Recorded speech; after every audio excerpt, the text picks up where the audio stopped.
Welcome back friends. स्वागत है आप सबका आपकी अपनी क्लास एके एकेडमी आर्मी क्लास में। फ्रेंड्स, जैसा कि आप लोग को पता है कि हमारा क्लास कल से स्टार्ट हो चुका है और आपका ये क्लास तब तक होगा जब तक कि आपके आने वाले एग्ज़ाम्स क्लियर नहीं हो जाते। ठीक है। और आपको मैं बता दूं कि ये टेस्ट सीरीज़ का क्लास है और ये डिटेल डिस्कशन का भी है। अगर आप एग्ज़ाम्स कॉम्पिटिटिव एग्ज़ाम्स की किसी भी परीक्षा की तैयारी करते हैं तो आपके लिए ये क्लास बेहतर साबित हो सकती है। आप अगर इस क्लास में रेगुलर रहते हैं। मुझे पता है कि कल 2 लोग और नए जुड़े हैं, इसके लिए बहुत बहुत तहे दिल से धन्यवाद। और ये क्लास तब तक चलेगी जब तक कि आपका एग्ज़ाम क्लियर नहीं हो जाए। इस बात को अपने दिमाग में ज़रूर रख लेंगे। और फ्रेंड्स, एक बात और मैं कहना चाहूँगा कि अगर आपको क्लास पसंद आती है तो ज़रूर आप क्लास को सब्सक्राइब करेंगे और नई वीडियो की सूचना अपने मोबाइल पे सबसे पहले पाने के लिए घंटी के आइकन को ज़रूर दबा लेंगे। और फ्रेंड्स, अगर आपको वीडियो पसंद आती है तो लाइक ज़रूर करेंगे। इससे मुझे लगता है कि आप लोग को क्लास पसंद आ रही है और इससे मैं नई वीडियो और अच्छी और ज़्यादा बेहतर क्वालिटी में और अच्छी तरीके से मैं आपको बता पाऊँगा।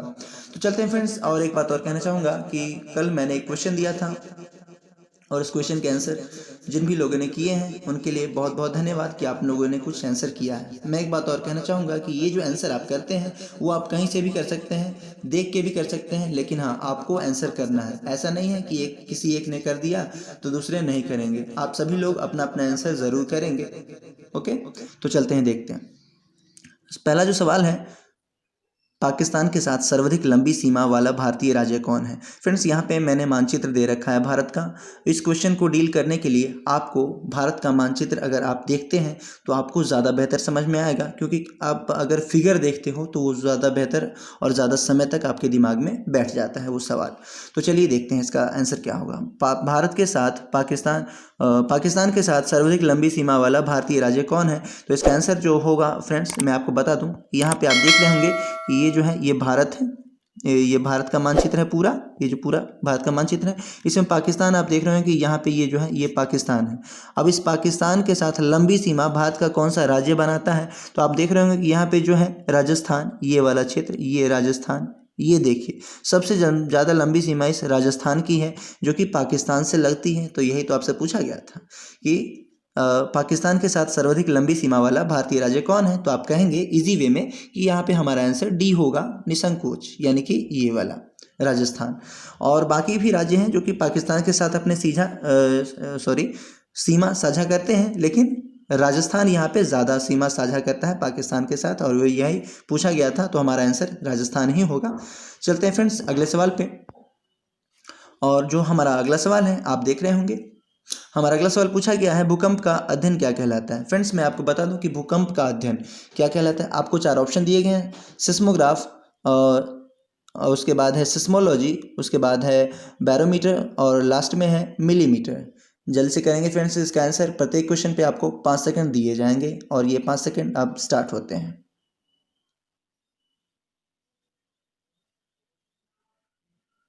ना ओके फ्रेंड्स, आपने आंसर मुझे लगता है कर लिया होगा, और जिन भी लोगों ने नहीं किया है वो जान लेंगे कि इसका आंसर क्या होगा।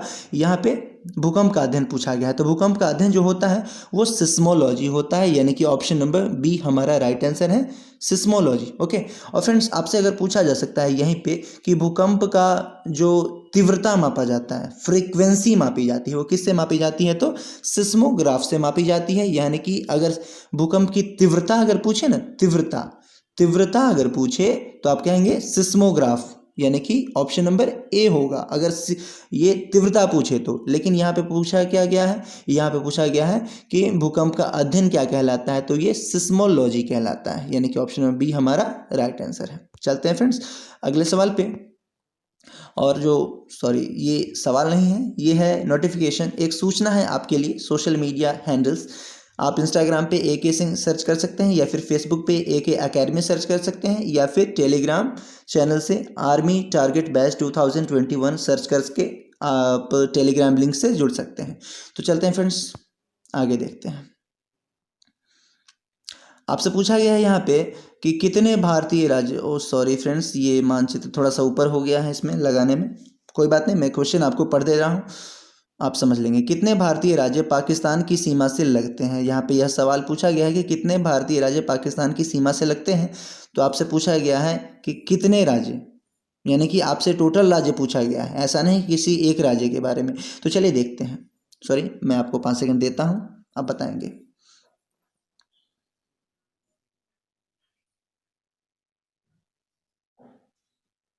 तो चलिए फ्रेंड्स, मैं आपको बता देता हूं कि यहाँ पे आंसर हमारा जो होगा वो होगा 5 राज्य। ओके, यहाँ पे ऑप्शन नंबर ए हमारा राइट आंसर होगा। और देखते हैं कैसे होगा।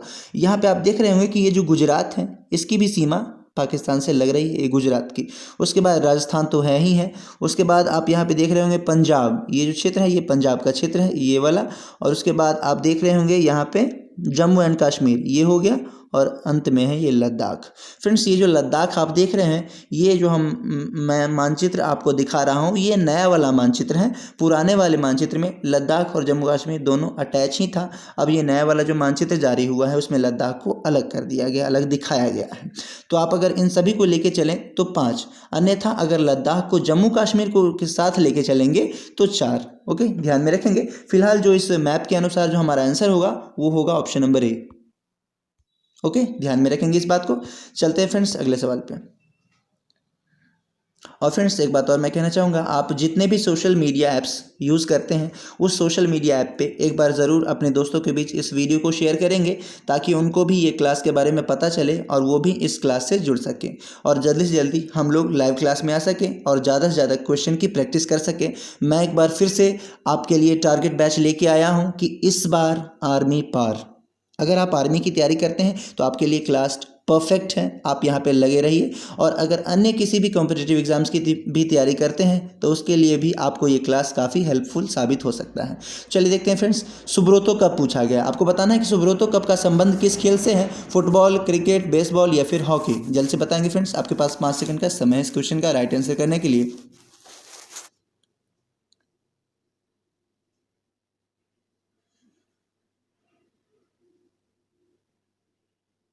तो चलिए फ्रेंड्स, 5 सेकंड पूरे हो चुके हैं और इसका आंसर जो होगा वो होगा फुटबॉल। ओके, सुब्रोतो कप का संबंध फुटबॉल से संबंधित है, फुटबॉल से, यानी कि ऑप्शन नंबर ए हमारा राइट आंसर होगा, ए।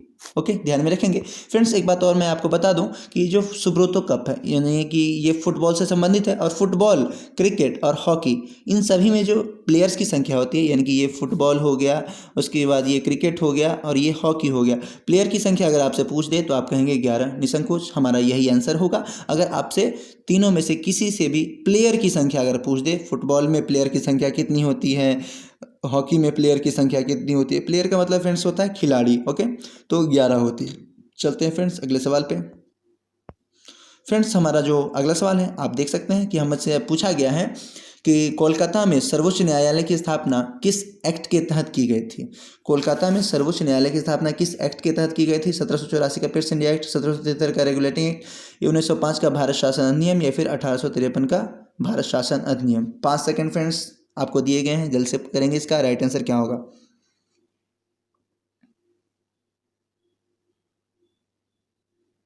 तो चलिए फ्रेंड्स, आपके 5 सेकंड पूरे हो चुके हैं और इसका आंसर मुझे लगता है कि आप लोगों ने कर लिया होगा। जिन लोगों ने नहीं किया है वो सुन लेंगे। यहाँ पे हमारा आंसर होगा 1773 का रेगुलेटिंग एक्ट, यानी कि ऑप्शन नंबर बी हमारा राइट आंसर होगा। इसको ध्यान में रखेंगे, 1773 के रेगुलेटिंग एक्ट के तहत किया गया। लेकिन फ्रेंड्स, आपसे इस तरह से भी क्वेश्चन पूछा जा सकता है कि 1773 के रेगुलेटिंग एक्ट के तहत सर्वोच्च न्यायालय यानी कि सुप्रीम कोर्ट की स्थापना कब की गई। तो आप अगर कब की गई पूछे तो 1773 के रेगुलेटिंग एक्ट के तहत 1774 में की गई। फ्रेंड्स, आप इसको क्वेश्चन को ध्यान से पढ़ेंगे तब डील करेंगे कि इसका आंसर क्या होगा। अगर पूछेगा कि 1773 का तो रेगुलेटिंग एक्ट है, लेकिन इस एक्ट के तहत कब की गई थी, तो 1774 में की गई थी। इसको ध्यान में रखेंगे। चलते हैं, देखते हैं अगला सवाल। और फ्रेंड्स, ये जो 1773 का रेगुलेटिंग एक्ट है, ये अंग्रेजी कंपनी के द्वारा, अंग्रेजी सरकार के द्वारा अंग्रेजी कंपनी के ऊपर एक तरह से कंट्रोल रखने के लिए पारित किया गया, लागू किया गया पहला अधिनियम था। इसको भी ध्यान में रखेंगे। फ्रेंड्स, आगे पूछा गया है कि भारत के गवर्नर जनरल के पद पर प्रथम व्यक्ति कौन नियुक्त हुए थे। आपको बताना है, Lord Dalhousie, Warren Hasting, Lord Mountbatten या फिर चक्रवर्ती राजगोपालाचारी। जल्द से बताएंगे, आपके पास 5 सेकंड का समय है। क्वेश्चन को अच्छे से पढ़ेंगे।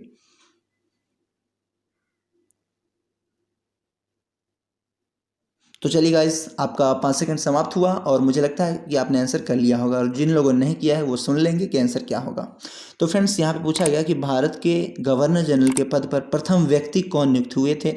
तो गवर्नर जनरल के पद पर जो नियुक्त हुए थे वो वारेन हेस्टिंग नियुक्त हुए थे, यानी कि ऑप्शन नंबर बी हमारा राइट आंसर है। वारेन हेस्टिंग भारत के गवर्नर जनरल के पद पर नियुक्त होने वाले प्रथम व्यक्ति थे। ओके, लेकिन फ्रेंड्स से कुछ लोग कहेंगे, मुझे लगता है कि कुछ लोग कंफ्यूज होंगे कि चक्रवर्ती राजगोपालाचारी क्यों नहीं होगा।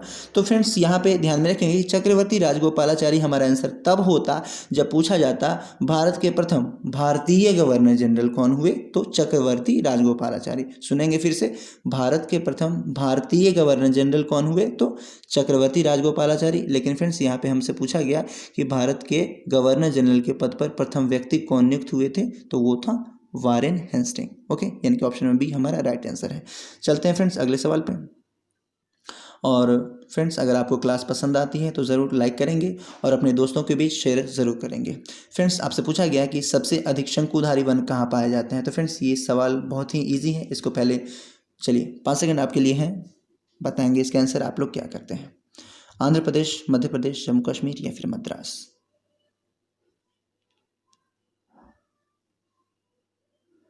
चलिए ओके फ्रेंड्स, मैं आंसर बता देता हूँ इसका आंसर होगा जम्मू कश्मीर। इसको समझेंगे पहले, यानी कि ऑप्शन नंबर सी हमारा राइट आंसर है। जम्मू कश्मीर में ही क्यों पाए जाते हैं, ऐसा कुछ रीज़न होना चाहिए ना, कुछ वजह होनी चाहिए ना। तो शंकुधारी वन इस वजह से जम्मू कश्मीर में पाए जाते हैं, और ये ज़रूरी नहीं है कि जम्मू कश्मीर में ही पाए जाते हैं। यहाँ पूछा गया सबसे अधिक, आपसे पूछा गया कि सबसे अधिक कहाँ पाए जाते हैं, तो जब सबसे अधिक कहेगा ना तो आप जम्मू कश्मीर आंसर करेंगे। लेकिन अगर आपसे पूछा जाए कि शंकुधारी वन कहाँ पाए जाते हैं, तो यह ज़रूरी नहीं है कि जम्मू कश्मीर में ही पाए जाते हैं।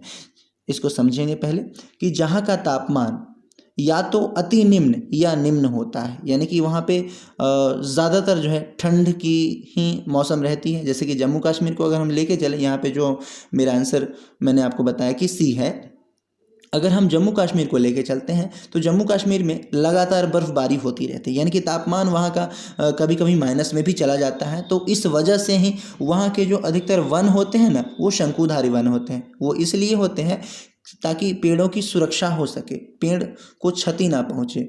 शंकुधारी कहने का मतलब जो पेड़ होंगे ऐसे होंगे, ऐसे होंगे, ये इस तरह से, सारे पेड़ इस तरह से होंगे, आप देखेंगे यही शंकुधारी वन होते हैं। और इस पे क्या होता है, जब ठंड होती है, जहाँ जब जब ज़्यादा माइनस में चला जाता है वहाँ का ये तापमान, तो क्या होता है, बर्फ़बारी होने लगती है। तो बर्फ़ जो आते हैं, ये बर्फ़ ऐसे गिरेंगे, ऐसे गिरेंगे, और ये सारे बर्फ़ जो है नीचे चले जाते हैं। कहने का मतलब ये कि जो बर्फ़ होता है वो पेड़ के पौधों पर, पेड़ पर नहीं ये रुक पाते हैं। तो जिस वजह से ये जो पेड़ होते हैं वो ज़्यादा समय तक सर्वाइव कर पाते हैं यहाँ पे जम्मू कश्मीर में। ओके, मुझे लगता है कि आप लोग समझ गए होंगे। तो इस वजह से शंकुधारी वन जम्मू कश्मीर में अत्यधिक मात्रा में पाए जाते हैं, और ज़रूरी नहीं है कि जम्मू कश्मीर में ही, वहाँ भी पाए जाएंगे जहाँ का तापमान कुछ निम्न रहता होगा, जहाँ पे ज़्यादा बर्फबारी होती होगी, वहाँ पे भी पाया जाएगा। तो यहाँ पे फिलहाल सर्वाधिक पूछा गया है शंकुधारी वन कहाँ पाए जाते हैं, तो जम्मू कश्मीर हमारा राइट आंसर है। चलते हैं फ्रेंड्स अगले सवाल पे। तो फ्रेंड्स, हमारा जो अगला सवाल है, आप देख रहे होंगे कि ये पर्दे अच्छा लग रहा है, शायद मुझे लगता है कि आप लोग को अच्छा लग रहा होगा। अगर आपको अच्छा लग रहा है आज का ये क्लास तो ज़रूर लाइक करेंगे फ्रेंड्स। और देखते हैं नेहरू कप का संबंध किस खेल से है। आपसे पूछा गया है कि नेहरू कप का संबंध किस खेल से है, फुटबॉल, हॉकी, क्रिकेट या फिर वॉलीबॉल। जल्दी से बताएंगे, आपके पास 5 सेकंड का समय है इस क्वेश्चन का राइट आंसर करने के लिए।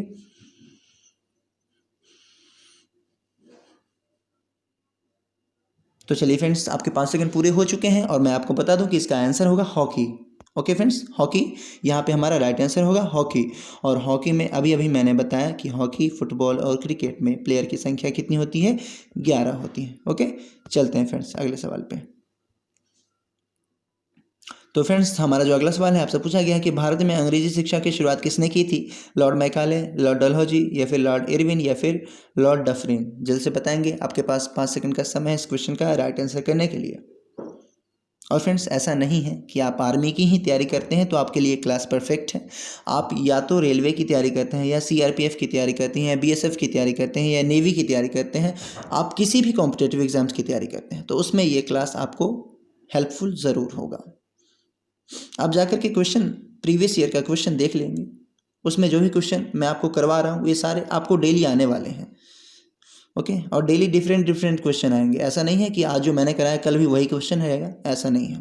तो फ्रेंड्स, आपसे पूछा गया कि भारत में अंग्रेजी शिक्षा की शुरुआत किसने की थी। मुझे लगता है कि आप लोगों ने आंसर कर लिया होगा, और नहीं किया है तो आंसर सुन लेंगे कि क्या होगा। यहाँ पे जो है मैकाले, ऑप्शन नंबर ए हमारा राइट आंसर होगा। फ्रेंड्स, इसको याद रखने के लिए इसको ऐसा याद रखेंगे कि अंग्रेजी शिक्षा की शुरुआत, आप लोग में से बहुत सारे लोग ऐसे होंगे, और मैं खुद अंग्रेजी उतना ज़्यादा नहीं पढ़ता। हाँ, मुझे अंग्रेज़ी पसंद है, लेकिन ऐसे बहुत सारे लोग होंगे जिनको कि अंग्रेज़ी पसंद नहीं है। तो मेरे फ्रेंड्स, मैं आपको बता दूं कि अगर आपको अंग्रेज़ी पढ़नी है तो उसकी शुरुआत कौन करेगा? मैं खुद करूँगा कहने का मतलब लॉर्ड मैकाले, मैं खुद करूँगा यानी कि मैकाले। ओके, इस तरह से ध्यान में रखेंगे इस क्वेश्चन के आंसर। और चलते हैं फ्रेंड्स अगले सवाल पे। और हमारा जो अगला सवाल है, आपसे पूछा गया है कि बैंकॉक किसकी राजधानी है। बैंकॉक किसकी राजधानी है? वियतनाम, थाईलैंड, जर्मनी या फिर अमेरिका?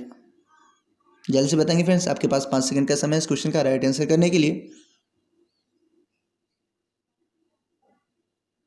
ओके फ्रेंड्स, चलते हैं इसका आंसर देखते हैं।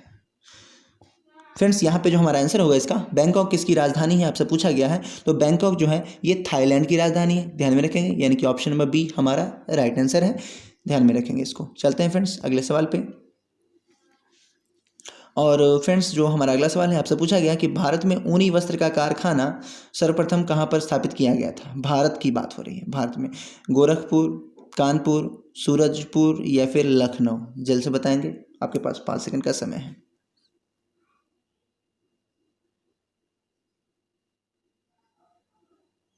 तो फ्रेंड्स, मुझे लगता है कि आप लोगों ने आंसर कर लिया होगा। चलिए देखते हैं इसका आंसर। इसका आंसर जो होगा फ्रेंड्स, ये कानपुर होगा, यानी कि ऑप्शन नंबर बी हमारा राइट आंसर है। ये जो भारत में ऊनी वस्त्र का कारखाना सबसे पहले लगाया गया था वो कानपुर में लगाया गया था, और उसका जो कारखाना का नाम था वो लाल इमली था। लाल इमली, आश्चर्य की बात है ना। इमली, इमली हम लोग खाते हैं, सॉरी हम लोग नहीं खाते हैं, लड़कियों लोग को ज़्यादा इमली पसंद होती है। माफ़ कीजिएगा अगर आप लोग को बुरा लग रहा हो, तो मैं आपको हर्ट नहीं करना चाहता, लेकिन ये सत्य बात है। चलिए देखते हैं। तो इसका आंसर आप लोगों ने कर लिया होगा, यानी कि ऑप्शन नंबर बी हमारा राइट आंसर है, कानपुर। ओके, चलते हैं फ्रेंड्स अगले सवाल पे। तो फ्रेंड्स, यहाँ पे जो हमसे अगला सवाल पूछा गया है, आपसे पूछा है कि हड्डियों का मुख्य रासायनिक भाग क्या है। कैल्शियम कार्बोनेट, कैल्शियम फॉस्फेट या फिर कार्बामाइड या फिर कैल्शियम मैग्नेट? जल्द से बताएंगे फ्रेंड्स, आपके पास 5 सेकंड का समय इस क्वेश्चन का राइट आंसर करने के लिए।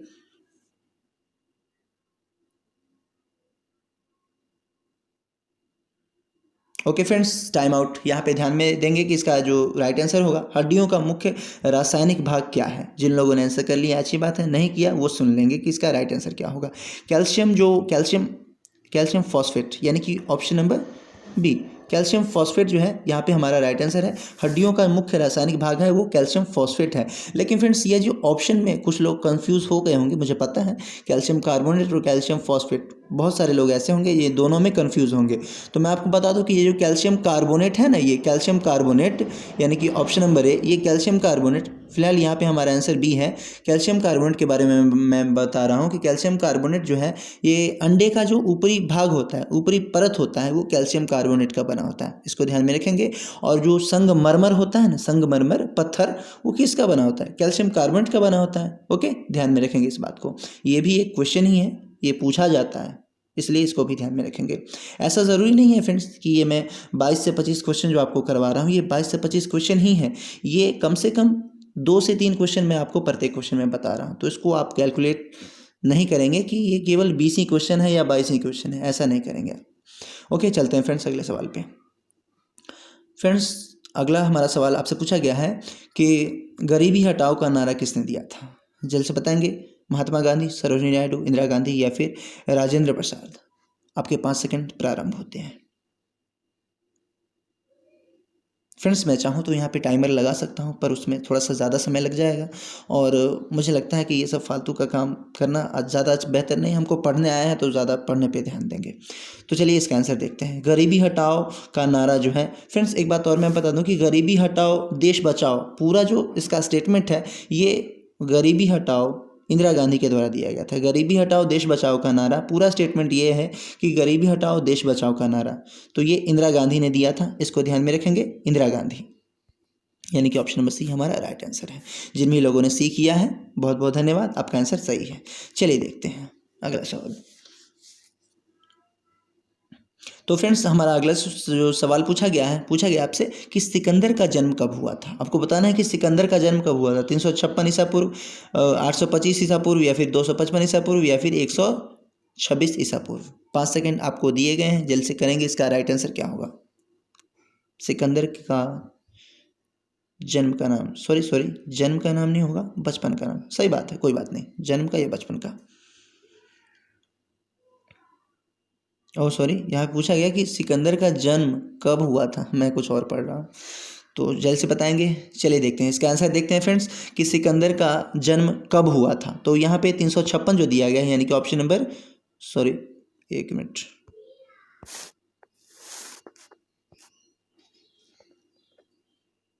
तो फ्रेंड्स यहाँ पे जो हमारा ये क्वेश्चन है, सिकंदर का जन्म कब हुआ था, इसका आंसर हम लोग देखेंगे 356 ईसा पूर्व। ये हमारा ए राइट आंसर है, ध्यान में रखेंगे इसको। चलिए फ्रेंड्स, और फ्रेंड्स सिकंदर के पिता का नाम, अगर आपसे पूछ दे कि सिकंदर के पिता का नाम क्या था, तो फिलिप कहेंगे। ओके, देखते हैं अगला सवाल।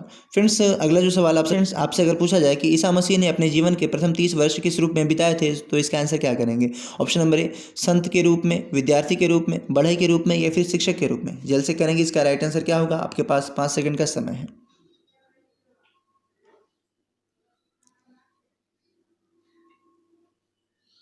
ओके फ्रेंड्स, देखते हैं इसका आंसर। तो फ्रेंड्स इसका आंसर जो होगा बढ़ई के रूप में, यानी कि ऑप्शन नंबर सी हमारा राइट आंसर है, बढ़ई के रूप में। ये जो ईसा मसीह थे, ईसा मसीह को ही ईसाई धर्म का संस्थापक माना जाता है। और ईसाई धर्म का जो पवित्र ग्रंथ है वो बाइबिल है, ध्यान में रखेंगे। ईसाई धर्म का पवित्र ग्रंथ क्या है? बाइबिल। ओके फ्रेंड्स, ईसाई धर्म का जो पवित्र जो ग्रंथ है वो बाइबिल है। और ईसा मसीह के जो प्रमुख 2 शिष्य थे वो एंड्रूस और पीटर थे, ध्यान में रखेंगे। आपसे पूछा जा सकता है कि ईसा मसीह के 2 प्रमुख शिष्य का नाम क्या है, तो एंड्रूस और पीटर। और ईसाई धर्म का पवित्र ग्रंथ क्या है, तो बाइबिल कहेंगे। और यहाँ से एक क्वेश्चन और कि ईसाई धर्म का संस्थापक, तो ईसा मसीह। ओके, फिलहाल इसका आंसर ऑप्शन नंबर सी होगा, बढ़ई के रूप में। चलते हैं फ्रेंड्स, देखते हैं अगला सवाल। तो फ्रेंड्स हमारा अगला सवाल आपसे पूछा गया है कि भारत का राष्ट्रीय पुष्प क्या है। जल्द से बताएंगे, आपके पास 5 सेकंड का समय है इस क्वेश्चन का राइट आंसर करने के लिए।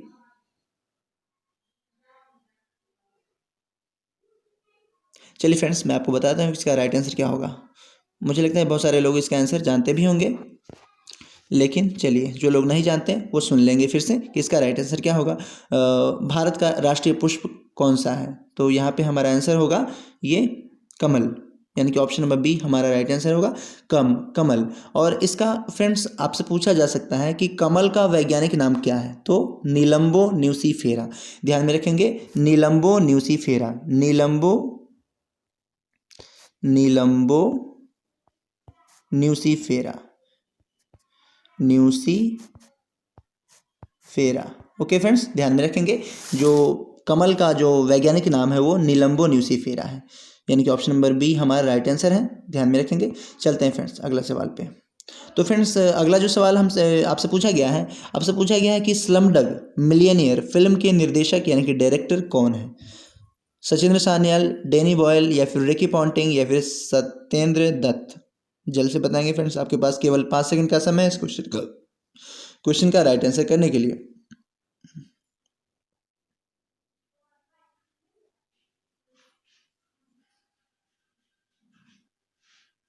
ओके फ्रेंड्स, 5 सेकंड आपके पूरे हो चुके हैं, ज़्यादा ही हो चुके हैं। चलिए इसका आंसर देखते हैं। इसका आंसर फ्रेंड्स यहाँ पे होगा डैनी बॉयल, ध्यान में रखें, ये डैनी बॉयल। स्लम डग मिलियनेयर फिल्म के निर्देशक यानी कि डायरेक्टर कौन है, तो डैनी बॉयल। फ्रेंड्स ये जो फिल्म है, इस फिल्म में यह दिखाया गया है कि कैसे एक गरीब बच्चा एक करोड़पति बन जाता है, किस किस कहाँ कहाँ उसे ठोकर मिलती है खाने को, वो सारी बातें इस फिल्म में दिखाया गया है फ्रेंड्स। इसीलिए यह क्वेश्चन काफ़ी इंपॉर्टेंट है, क्योंकि इससे समाज को काफ़ी कुछ सीखने को मिलता है कि एक जो बच्चा है जो निम्न वर्ग का है, जो अनाथ है, वो कभी करोड़पति भी बन सकता है क्या, केबीसी में भी जा सकता है क्या, ऐसा कुछ इस फिल्म में दिखाया गया है।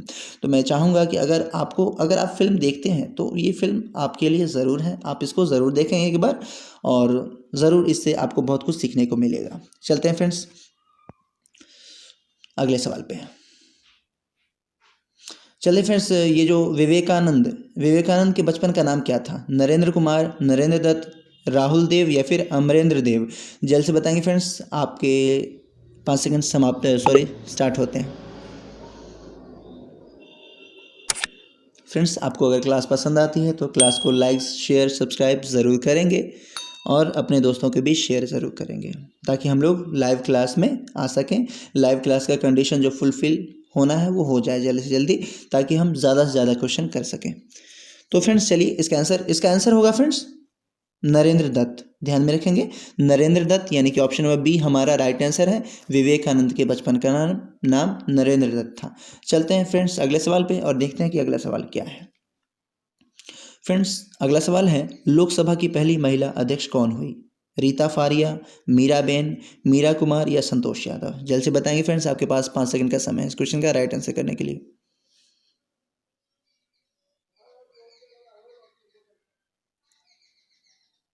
ओके फ्रेंड्स, देखते हैं इसका आंसर। फ्रेंड्स, यहाँ पे जो इसका आंसर होगा वो मीरा कुमार होगा। ध्यान में रखेंगे, यानी कि ऑप्शन नंबर सी हमारा राइट आंसर है, लोकसभा की पहली महिला अध्यक्ष। फ्रेंड्स, एक बात और मैं आपको बता दूं कि लोकसभा, आपसे ये जो लोकसभा है ये संसद का अंग है। फ्रेंड्स, बहुत बार मैंने पिछली वीडियो में, आप अगर नए हैं इस क्लास में तो आप प्लेलिस्ट में जाइए, वहाँ पर मैंने बहुत सारे वीडियो में बताया है कि लोकसभा और राज्यसभा क्या होता है। ठीक है, और जो लोग नहीं हैं, जो जानना चाहते हैं, वो मैं उनको इसी वीडियो में बता दूं कि लोकसभा जो है संसद का निम्न सदन होता है। ठीक है, संसद का निम्न सदन होता है और इसमें जो अधिकतम सदस्य की सीमा होती है ना, वो 552 होती है। लोकसभा में अधिकतम सदस्य सीमा कितनी हो सकती है? 552 हो सकती है, जिसमें से 2 सदस्य ऐसे होते हैं जो कि राष्ट्रपति के द्वारा आंग्ल भारतीय समुदाय से सदस्य से चुने जाते हैं, और बाकी जो 550 हैं, 550 हैं, वो 550 के लिए क्या होता है? निर्वाचन होता है। को केवल ध्यान में क्या रखना है, आपको लोकसभा सदस्य की अधिकतम सीमा ध्यान में रखनी है कि 552 हो सकती है। ओके, 552 हो सकती है। और यहाँ पे आंसर ध्यान में रखना है कि लोकसभा अध्यक्ष की पहली महिला तो मीरा कुमार, यानी कि ऑप्शन नंबर सी हमारा राइट आंसर है। यहाँ पे ऑप्शन नंबर सी ध्यान में रखेंगे, मीरा कुमार। चलिए फ्रेंड्स, देखते हैं अगला सवाल। फ्रेंड्स, अगला जो हमारा सवाल है वो है, और एक बात और ध्यान में रखेंगे कि 2 आंग्ल भारतीय समुदाय से चुने जाते हैं लोकसभा में सदस्य, वो राष्ट्रपति के द्वारा मनोनीत किए जाते हैं। चलिए फ्रेंड्स, अगला सवाल है, बेंजीन में सिग्मा और पाई बॉन्ड का संख्या कितनी होती है? 12,3 या फिर 6, दशमलव नहीं है, कॉमा है ये। अगला जो ऑप्शन है 6,6 या फिर 6 और 3 या फिर 5 और 3? जल्द से बताएंगे फ्रेंड्स, बेंजीन में सिग्मा और पाई बंध की संख्या कितनी होती है? बंध का मतलब फ्रेंड्स बॉन्ड होता है, यानी कि बंधन। ओके, जल्द से बताएंगे, 5 सेकंड है आपके पास।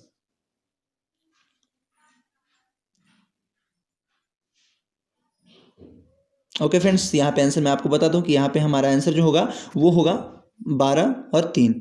इसको इस तरह से ध्यान में रखेंगे, पहले ये कि बेंजीन का सूत्र क्या होता है आपको ये समझना होगा। बेंजीन तो C6 और H6 जो होता है, बेंजीन का सूत्र होता है C6 और H6। ध्यान में रखेंगे, C6H6। अगर हम इसके स्ट्रक्चर को अगर हम बनाएं तो इसका स्ट्रक्चर होगा वो इस तरह से होगा, स्ट्रक्चर बेंजीन का इस तरह से। ये देखेंगे आप, ये हमारा बेंजीन का स्ट्रक्चर है, षटकोणीय आकार का होता है। तो ये जो प्रत्येक कॉर्नर है, यहाँ पे क्या होता है, ये हाइड्रोजन लगे कार्बन लगे होते हैं, ये कार्बन है। अब इनके बीच जो यहाँ पे सिंगल बॉन्ड देना था, 1 मिनट रुकिए। यहाँ पे ये हमारा बेंजीन का सूत्र है, ठीक है। और यहाँ पे ये सिंगल बॉन्ड है, ये कार्बन है, फिर ये सिंगल बॉन्ड, फिर कार्बन है, फिर सिंगल बॉन्ड कार्बन है, ये सिंगल बॉन्ड कार्बन है, ये फिर सिंगल बॉन्ड कार्बन है, सिंगल बॉन्ड कार्बन है। और उसके बाद क्या होता है, ये जो कार्बन आप देख रहे हैं ज़रूरी नहीं है कि ये इतना बड़ा हो, ठीक है। और फिर H6 होता है। तो जितने भी कार्बन होते हैं ना, 1 2 3 4 5 6 कार्बन हो गए और 6 हाइड्रोजन होते हैं इससे लगे हुए। ध्यान में रखेंगे, इससे 6 हाइड्रोजन लगे हुए होते हैं और यही हमारा जो है बेंजीन का सूत्र होता है C6H6। यहाँ पे ऊपर में भी एक हाइड्रोजन। तो C6H6 क्या होता है, इसका बेंजीन का सूत्र होता है, ध्यान में रखेंगे। और जो सिग्मा और पाई बॉन्ड कहा गया कि यहाँ पे ये देखिए एक के अंतराल पे आप देखते हैं कि ये हुआ, फिर यहाँ पे नहीं, यहाँ पे, और फिर ये यहाँ पे। तो ये जो बॉन्ड होते हैं ना, इन सारे बॉन्ड को ही मिला करके आप यहाँ पे सिग्मा और पाई बॉन्ड को देख सकते हैं। ओके फ्रेंड्स, ध्यान में रखेंगे कि 12 और 3 होते हैं। चलिए फ्रेंड्स देखते हैं अगला सवाल। यानी कि यहाँ पे आपको ध्यान में रखना है, option number A right answer है। चलते फ्रेंड्स देखते हैं अगला सवाल। तो फ्रेंड्स अगला जो सवाल है आपसे पूछा गया, पेट्रोल तथा डीजल के अधूरे जलने से क्या उत्पन्न होता है? Nitric oxide, nitrogen oxide, nitrogen dioxide, या फिर कार्बन डाइऑक्साइड, या फिर कार्बन मोनोऑक्साइड। जल्द से बताएंगे फ्रेंड्स, आपके पास केवल 5 सेकंड का समय है इस क्वेश्चन का राइट आंसर करने के लिए।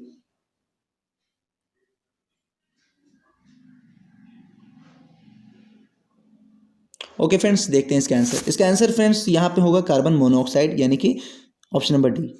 Okay, carbon monoxide. इसका सूत्र फ्रेंड्स आपसे सूत्र भी पूछा जा सकता है कि इसका सूत्र क्या होगा। तो इसका सूत्र जो होगा वो होगा CO। ध्यान में रखेंगे, CO। तो फ्रेंड्स आपसे यह सवाल आज के लिए है कि प्रकाश सघन माध्यम से विरल माध्यम में जाती है तो क्या नहीं बदलता। ये सवाल आपको बताना है कमेंट करके। तो फ्रेंड्स मिलते हैं नेक्स्ट वीडियो में इसी तरह के इंटरेस्टिंग क्वेश्चन के साथ। और आपका जो कल का क्वेश्चन था उसका आंसर होगा 1970। ध्यान में रखेंगे। आज थोड़ा मेरे पास समय का कुछ अभाव है, मुझे कहीं जाना है, इसलिए मिलते हैं नेक्स्ट वीडियो में। तब तक के लिए बेस्ट ऑफ लक।